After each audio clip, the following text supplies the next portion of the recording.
Doctor Abdul Latif Masum, আপনার কাছে জানতে চাই আমাদের সংবিধান আসলে বাংলাদেশের প্রধানমন্ত্রীকে কেমন ক্ষমতা দিয়ে থাকে? আমরা বলি যে সংসদীয় শাসন ব্যবস্থা, যেটাকে পার্লামেন্টারি সিস্টেম বলি, পার্লামেন্টারি সিস্টেমে কথাটাই হচ্ছে চেক অ্যান্ড ব্যালেন্স। অর্থাৎ প্রেসিডেন্সিয়াল সিস্টেমে যেমনটি মান্না ভাই বললেন যে মার্কিন president by the constitution is powerful, most powerful man in the country. But parliamentary সিস্টেমে পৃথিবীর কোথাও, যেখানে মানে আমরা যেটাকে ক্র্যাডল অফ ডেমোক্রেসি বলি ব্রিটেন, সেখানে কিন্তু চেক অ্যান্ড ব্যালেন্সের কথা আছে। অর্থাৎ প্রধানমন্ত্রী যেমন নির্বাচিত হবেন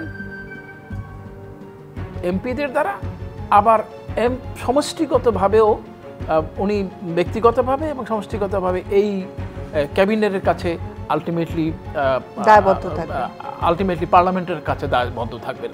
সেটি একটি প্রথাগত বিষয় এবং এটি সারা পৃথিবীতে এভাবেই চলে আসছে। কিন্তু বাংলাদেশে আনফর্চুনেটলি বাংলাদেশে যখন কনস্টিটিউশনটি তৈরি করা হয় তখন মানে এই যেমনটি বলা হয় পাকিস্তানের প্রেসিডেন্টের কনস্টিটিউশন ব্যাপারে, যে মানে কনস্টিটিউশন মানে পার্লামেন্টারি সিস্টেমের দিকে যেতে পারে, কিন্তু মানে তখনকার দিনের তো কনস্টিটিউশন ছিল না। মানে ধরেন 47 থেকে 56 পর্যন্ত পাকিস্তানের কোনো কনস্টিটিউশন ছিল না।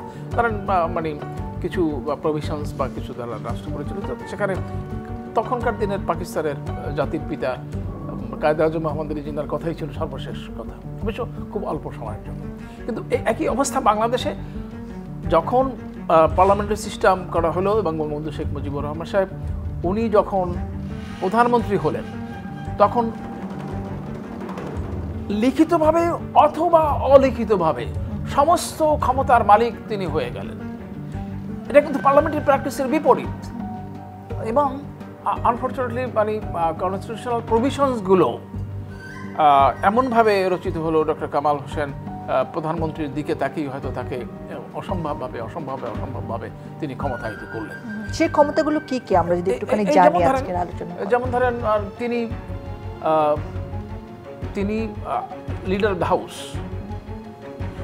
Leader of the government, leader of the party. Leader of the party মানে আলটিমেটলি মানে এই যে তিনটি অবস্থা মানে বাংলাদেশ কনস্টিটিউশন, তখন তো তার উপরে কোনো কথা চলে না। তারপরে কথা ছিল তিনি সর্বসর্বা, তিনি মন্ত্রী নিয়োগ করছেন। একটি গুরুত্বপূর্ণ বিষয় এখানে এই যে এই ব্যবস্থার সাথে ব্যবস্থা এবং ব্যক্তি, মাইন্ডসেট এবং সিস্টেম পরস্পর জড়িত।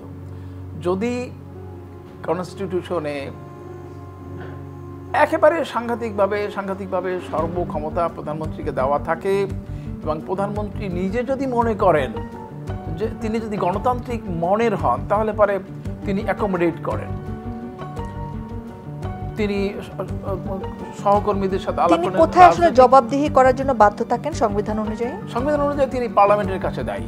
ওকে, কিন্তু পার্লামেন্ট হচ্ছে তার নিয়ন্ত্রণে। এবং এখানে বাংলাদেশে একটা নিরঙ্কুশ, তিনি যদি পার্লামেন্টের প্রধান হয় তাহলে কার কাছে আসলে নিরঙ্কুশ অবস্থা তার মধ্যে মানে যেটা আপনি বললেন যে অথরিটারিয়ানিজম মানে জন্ম লাভ করে। আমার কাছে আরো কঠিন করে বলতে ইচ্ছা করে, আমরা এটাকে বলি সর্বাত্মকবাদ, মানে টোটালিটারিয়ানিজম, সর্বাত্মকবাদ, সর্বময় ক্ষমতা তার কাছে। এটা আপনি গত